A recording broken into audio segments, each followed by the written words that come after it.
चलिए शुरुआत करते हैं सुपरफास्ट 100 के। अगले 22 मिनट में आपको दिखाते हैं देश दुनिया की तमाम बड़ी खबरें। नमस्कार, मैं हूं आपके साथ मैत्री त्रिपाठी और सबसे पहले बात करेंगे दिल्ली के बजट की। केंद्र सरकार दिल्ली को सस्ती बिजली का तोहफा दे सकती है। कल ही दिल्ली में बिजली के दाम बढ़ाए गए हैं, लेकिन आज केंद्रीय वित्त मंत्री अरुण जेटली लोकसभा में दिल्ली का बजट पेश करते हुए बिजली पर सब्सिडी का ऐलान कर सकते हैं।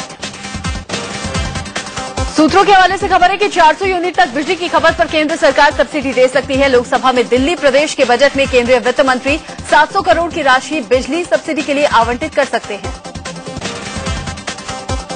दिल्ली के मंत्री अरुण जेटली से मुलाकात की और उनसे दिल्ली को बिजली में सब्सिडी देने की मांग की। मुलाकात करने वालों में डॉक्टर हर्षवर्धन, प्रवेश वर्मा, उदित राज, रमेश विदुड़ी, महेश गिरी, मनोज तिवारी शामिल हैं।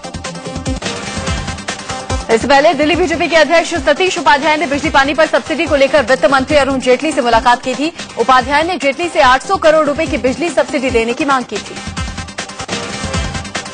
आम बजट में बिजली पानी पर सब्सिडी के अलावा अवैध कॉलोनियों के विकास का भी विशेष ख्याल रखा जा सकता है। वित्त मंत्री झुग्गी झोपड़ी में रहने वालों को पक्के और सस्ते मकानों का तोहफा भी दे सकते हैं। दिल्ली में कल से बिजली महंगी हो गई है। दिल्ली इलेक्ट्रिसिटी रेगुलेटरी कमीशन यानी कि डीईआरसी ने दिल्ली में बिजली दरों में 1 रुपये 10 पैसे प्रति यूनिट तक का इजाफा कर दिया है। सबसे कम इजाफा 10 पैसे प्रति यूनिट का है। बिजली की नई दरों का जो ऐलान हुआ उसके मुताबिक 200 यूनिट की बिजली खपत तक प्रति यूनिट 10 पैसे की बढ़ोतरी की गई है। वहीं 201 से 400 यूनिट पर 15 पैसे के हिसाब से प्रति यूनिट का इजाफा किया गया है। दिल्ली में 401 से 800 यूनिट बिजली पर 50 पैसे प्रति यूनिट की दर से इजाफा किया गया है, तो वहीं 801 से 1200 यूनिट तक 1 रुपये 10 पैसे प्रति यूनिट की बढ़ोतरी की गई है, जो कि सबसे ज्यादा है। 200 यूनिट तक अब 4 रुपये प्रति यूनिट की दर से बिजली कंपनियां बिल वसूलेंगी। पहले ये दर 3 रुपये 90 पैसे ही थी। वहीं 201 से 400 यूनिट तक पहले जो 5 रुपये 80 पैसे प्रति यूनिट लगते थे, वो बढ़कर अब 5 रुपये 95 पैसे हो गए हैं।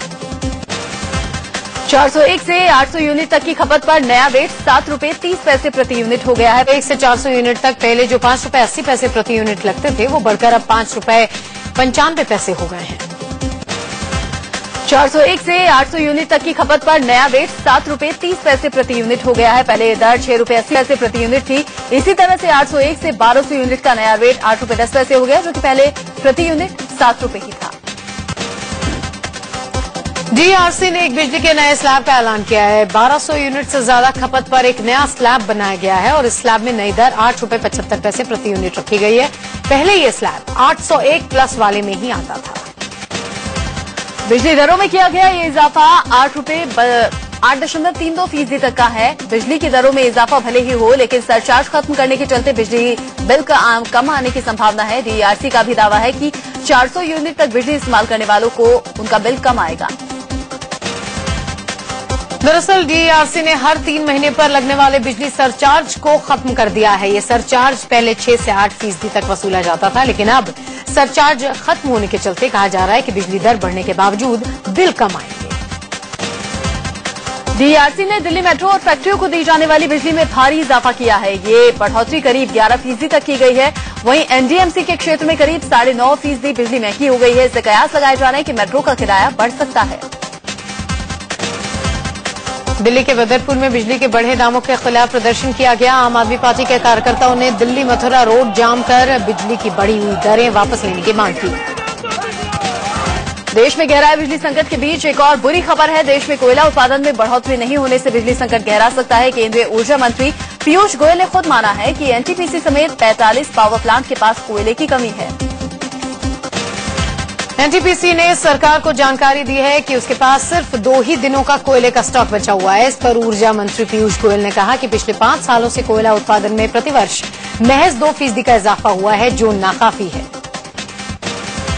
अकाली दल के कार्यकर्ताओं ने दिल्ली में सोनिया गांधी के घर का घेराव किया। प्रदर्शनकारियों के हंगामे पर काबू पाने के लिए पुलिस ने वाटर कैनन का इस्तेमाल किया। अकाली दल के कार्यकर्ता सोनिया गांधी के घर के बाहर डटे हुए हैं। प्रदर्शन को देखते हुए सोनिया गांधी के घर के बाहर भारी पुलिस बल की तैनाती कर दी गई है। प्रदर्शनकारियों और पुलिस वालों में नोकझोंक भी शुरू हो गई। अकाली दल के कार्यकर्ता हरियाणा में अलग शिरोमणि गुरुद्वारा प्रबंधन कमेटी बनाए जाने का विरोध कर रहे हैं। मुंबई में 22 मंजिला एक इमारत में आग लगने से हड़कंप मच गया। ओशिवारा इलाके में लोटस बिजनेस पार्क नाम की बिल्डिंग में आग पर काबू पाने की कोशिशें चल रही हैं। आग बिल्डिंग के 21वें तल्ले में लगी। आग लगते ही अफरा तफरी मच गया। फायर ब्रिगेड की दर्जनों गाड़ियां मौके पर हैं, लेकिन 21वें तल्ले तक फायर ब्रिगेड की टीम पहुंच नहीं पा रही है। कटरा दिल्ली श्री शक्ति एक्सप्रेस एक बार फिर से तकनीकी वजह से लेट हो गई। 3 दिनों के अंदर ये दूसरी बार है जब श्री शक्ति एक्सप्रेस लेट हुई है। आज ट्रेन का इंजन ही खराब हो गया, जिसकी वजह से 1 घंटे तक ट्रेन खड़ी रह गई। कटरा से ये ट्रेन देर रात में खुली थी। सुबह 7:30 बजे जब ट्रेन अंबाला के शंभू स्टेशन पहुंची तो इंजन में खराबी आ गई और ट्रेन आगे बढ़ नहीं पाई। दूसरा इंजन मंगवाया गया, तब जाकर 8:30 बजे ट्रेन दिल्ली की तरफ रवाना हुई। इससे पहले 16 जुलाई को दिल्ली से कटरा जा रही श्री शक्ति एक्सप्रेस एक सुरंग में फंस गई थी। इंजन में खराबी आने की वजह से ट्रेन करीब 1.5 घंटे तक सुरंग में ही अटकी रही थी। बाद में दूसरा इंजन मंगवाना पड़ा था। 1993 सूरत बम ब्लास्ट में सुप्रीम कोर्ट का बड़ा फैसला आया है। सुप्रीम कोर्ट ने 11 दोषियों को बरी कर दिया है।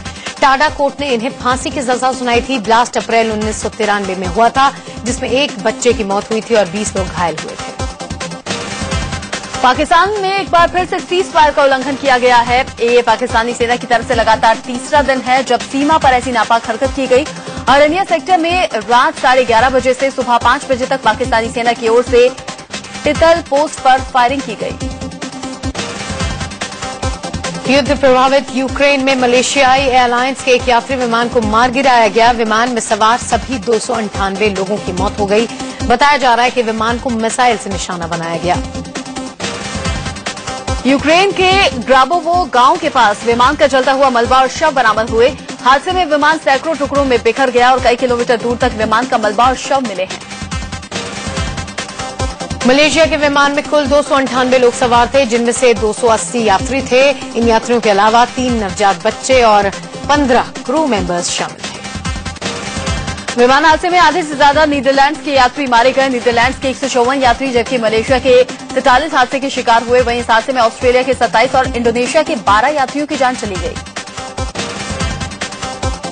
मलेशियाई विमान हादसे में ब्रिटेन के 9, जर्मनी के 4, बेल्जियम के 4 और फिलीपींस के 3 नागरिकों ने अपनी जान गंवा दी। हादसे में मारे गए बाकी यात्रियों की शिनाख्त की जा रही है।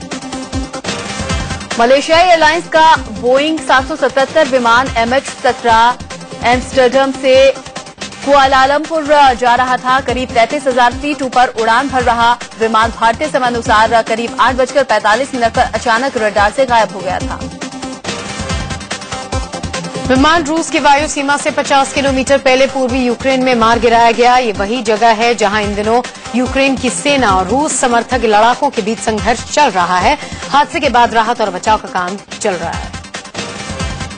यूक्रेन के विदेश मंत्री पाव्लो क्लिमिकिन ने कहा है कि उनके पास इस बात के सबूत हैं कि विमान को रूस समर्थक अलगाववादियों ने मार गिराया है।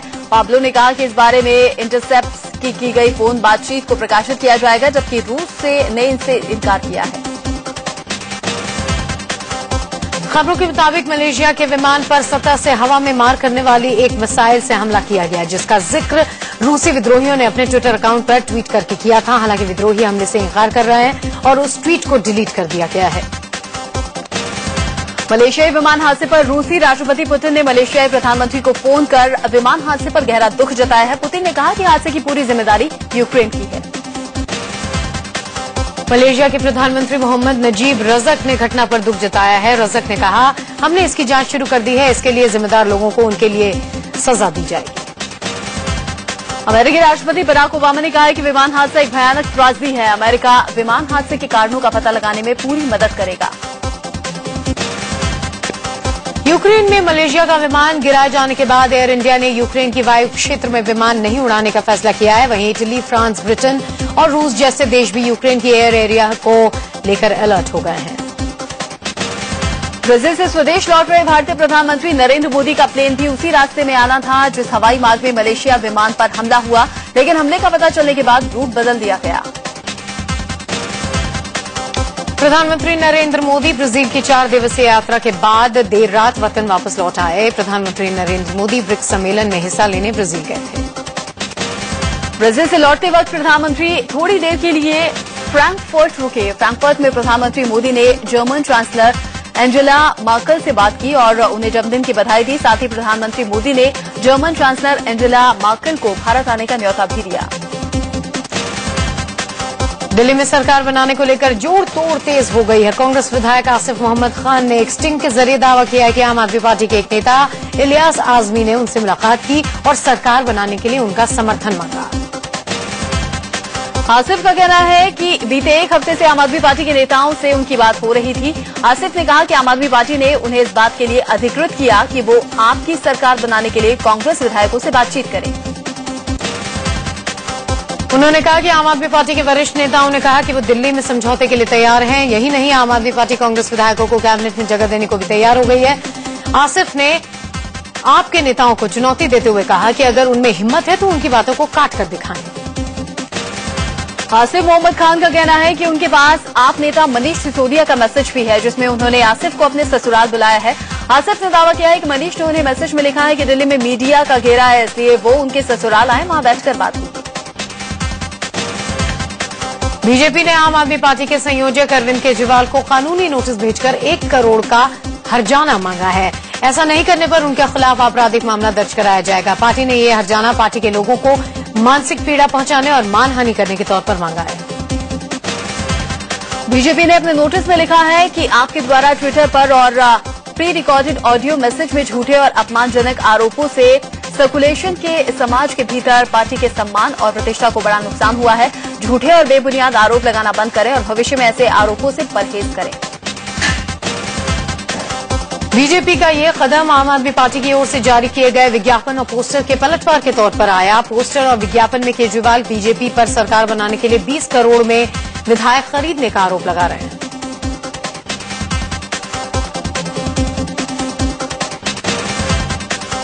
बीजेपी के नए अध्यक्ष अमित शाह आज नागपुर जाएंगे। नागपुर में वो आरएसएस प्रमुख मोहन भागवत से मुलाकात करेंगे। माना जा रहा है कि बीजेपी की नई टीम के बारे में अमित शाह भागवत से चर्चा करेंगे।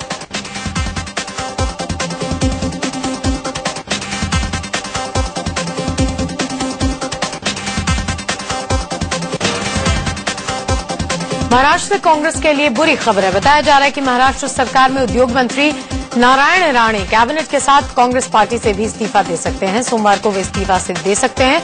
राणे मुख्यमंत्री न बनाए जाने से खफा हैं। महाराष्ट्र में शिवसेना और बीजेपी को चुनाव आयोग ने करारा झटका दिया है। आयोग ने शिवसेना के विधायक बबनराव घोलप और बीजेपी विधायक सुरेश हलवणकर को अयोग्य करार दिया है। बबनराव घोलप और सुरेश हलवणकर के चुनाव लड़ने पर 6 साल का प्रतिबंध भी लग सकता है। नासिक के देवलाली कैंप से विधायक बबनराव घोलप पर आय से अधिक संपत्ति रखने का आरोप है। राजधानी दिल्ली समेत देश के तमाम राज्यों में सब्जियों के दाम आसमान छूने लगे हैं। अब आलू के दाम भी आसमान पर पहुंच गए हैं। टमाटर और प्याज के दाम पहले से ही लोगों को रुला रहे हैं। अगर राजधानी दिल्ली में आलू के भाव की बात करें तो प्रति किलो 40 रुपए बिक रहा है आलू। कुछ दिन पहले तक ये भाव 25 रुपए था। प्याज और टमाटर भी दिल्ली में 40 रुपए प्रति किलो भाव से बिक रहा है। आलू के भाव मुंबई में 35 रुपए पहुंच गए हैं। यहां प्याज 40 और टमाटर 70 रुपए प्रति किलो बिक रहा है। लखनऊ में प्याज का भाव 40, आलू का 30 और टमाटर का 40 रुपए है। पटना में आलू 30, प्याज 35 और टमाटर 40 रुपए का बिक रहा है। आज भी राजधानी दिल्ली के कई इलाकों में झमाझम बारिश हुई। बारिश के चलते मौसम भले सुहाना हो गया हो, लेकिन कई जगहों पर पानी भर जाने से ट्रैफिक जाम लग गया। लगातार बारिश के चलते दिल्ली में रोशनारा रोड में एक पुराना पेड़ जड़ से उखड़ गया और पीपल का ये पेड़ 2 कारों पर गिर गया। पेड़ गिरने से कार के कचूमर निकल गए। गनीमत रही कि लोग बाल बाल बच गए।